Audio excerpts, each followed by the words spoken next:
നിരന്തരമുള്ള കാട്ടാന ആക്രമണങ്ങളിൽ പ്രതിഷേധിച്ച് നിലമ്പൂർ മണ്ഡലത്തിൽ നാളെ SDPI ഹർത്താൽ. അവശ്യ സർവീസുകളെ ഹർത്താലിൽ നിന്ന് ഒഴിവാക്കിയിട്ടുണ്ട്. രാവിലെ 6 മുതൽ വൈകിട്ട് 6 വരെയാണ് ഹർത്താൽ.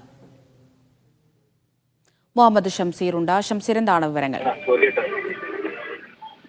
അമൃത, നിലമ്പൂരിൽ നിരന്തരമുണ്ടാകുന്ന കാട്ടാന ആക്രമണങ്ങളിൽ പ്രതിഷേധിച്ചുകൊണ്ടാണ് നാളെ SDPI നിലമ്പൂർ നിയോജക മണ്ഡലത്തിൽ ഹർത്താലിന് ആഹ്വാനം ചെയ്തിരിക്കുന്നത്. രാവിലെ 6 മണി മുതൽ വൈകിട്ട് 6 വരെയായിരിക്കും ഹർത്താൽ എന്നാണ് അറിയിച്ചിരിക്കുന്നത്. സാധാരണഗതിയിലുള്ള പോലെ തന്നെ എല്ലാ വാഹനയാത്രയെയും ഒപ്പം തന്നെ കടകമ്പോളങ്ങളെയെല്ലാം തന്നെ ഹർത്താലിൽ ഉൾപ്പെടുത്തിയിട്ടുണ്ട്. അതേസമയം അത്യാവശ്യ സർവീസുകളെ ഹർത്താലിൽ നിന്ന് ഒഴിവാക്കിയിട്ടുണ്ട് എന്നാണ് ഭാരവാഹികൾ അറിയിക്കുന്നത്. നിരന്തരം കാട്ടാന ആക്രമണം ഉണ്ടാകുമ്പോഴും അധികൃതർ അനാസ്ഥ തുടരുന്നതിൽ പ്രതിഷേധിച്ചാണ് ഹർത്താലിലേക്ക് SDPI നീങ്ങുന്നത്.